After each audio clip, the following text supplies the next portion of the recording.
লক্ষ্মীপুর শহর তখনও ঘুমিয়ে।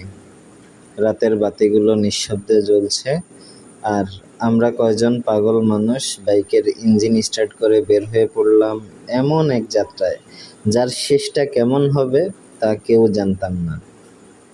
আমাদের গন্তব্য ছিল পাহাড়, কিন্তু শেষ পর্যন্ত বুঝলাম আমরা ১৬ জন শুধু পাহাড় দেখতে যাইনি, আমরা গিয়েছিলাম নিজেদের সীমাবদ্ধতার সঙ্গে দেখা করতে। ঢাকার বাইকার ভাইদের সাথে কাটানো স্মৃতিগুলো না ভোলার মতো। লক্ষ্মীপুর, বারোয়ারহাট, খাগড়াছড়ি, দীঘিনালা, বাগাইঘাট, সাজেক, রাঙ্গামাটি, বনপাহাড়ের ভেতর দিয়ে বাইক চালিয়ে কাপ্তাই হ্রদের পাশ দিয়ে আসাম বস্তি, কাপ্তাই, চন্দ্রঘোনা ফেরিঘাট, বাঙ্গালহালিয়া, বান্দরবান শহর হয়ে ওয়াই জংশন হয়ে রুমাবাজার, মুনলাইপাড়া, বগালেক, হারমনপাড়া, দার্জিলিং পাড়া, কেওক্রাডাং, সোংসাংপাড়া, রুমাবাজার,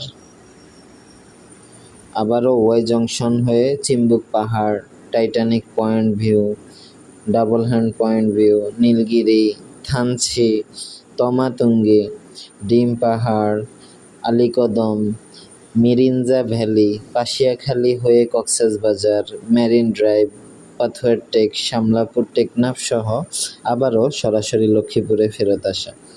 শুনতে যতটা সহজ, বাস্তবে তার প্রতিটা কিলোমিটার ছিল এক একটা গল্প। এটা ছিল আমার জীবনের তৃতীয় পাহাড়ি বাইক ট্যুর। প্রথম দিকে উত্তেজনা ছিল বেশি, ভয় কম, কিন্তু বান্দরবন পেরিয়ে যখন আসল পাহাড়ি রাস্তা শুরু হলো, তখন বুঝলাম ইউটিউবের ভিডিও আর বাস্তবতার মধ্যে বিশাল পার্থক্য। যে রাস্তাগুলো ছবিতে সুন্দর লাগে, সেগুলো অনেকগুলো বাস্তবে ভয়ঙ্কর।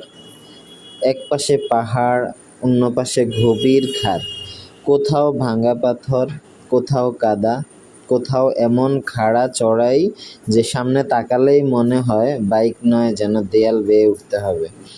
বগালেকের দিকে উঠতে উঠতে তৃতীয়বারের মতো উপলব্ধি করলাম, পাহাড় কাউকে ছাড় দেয় না। আপনি নতুন রাইডার হন কিংবা অভিজ্ঞ, সামান্য ভুলও এখানে বড় বিপদ ডেকে আনতে পারে। কেওক্রাডাংয়ের দিকে যাওয়ার সময় কয়েক জায়গায় এমন খাড়া উঁচু নিচু পথ পেয়েছি, যেখানে বাইকের থ্রোটল, ক্লাচ, ব্রেক সব কিছু একসঙ্গে নিয়ন্ত্রণ করতে হয়। ১ সেকেন্ডের ভুল সিদ্ধান্ত মানে দুর্ঘটনা। অনেক সময় মনে হয়েছে বাইক থামিয়ে শুধু বসে থাকি, আবার কিছুক্ষণ পর সেই রাস্তা পেরিয়ে সামনে তাকিয়ে মনে হয় এতদূর চলে এসেছি। সোংসাং পাড়ার দিকে যাওয়ার পথটা ছিল একদমই ভিন্ন। প্রাকৃতির সৌন্দর্য যতটা ছিল, ততটাই ছিল নির্জনতা, একদম নীরবতা, যেটা সোংসাং মানে নীরবতা। পাহাড়ের পর পাহাড়, অত্যন্ত খাড়া আঁকাবাঁকা পাহাড়ি রাস্তা, মানুষের বসতি কমে যাওয়া, মোবাইল নেটওয়ার্ক হারিয়ে যাওয়া, সব কিছু মিলে এমন অনুভূতি হচ্ছিল যেন পরিচিত পৃথিবী থেকে অনেক দূরে চলে এসেছি। এই ট্যুরে ভয় ছিল, অনেক ভয়, কিন্তু ভয়টা শুধু রাস্তার জন্য নয়। ভয় ছিল বাইক নষ্ট হয়ে যায়, ভয় ছিল যদি পাহাড়ি রাস্তায় দুর্ঘটনা হয়, ভয় ছিল কাউকে কোনো সমস্যায় পড়তে হয় কিনা সে বিষয়ে, কারণ এসব জায়গায় সাহায্য সবসময় হাতের নাগালে থাকে না।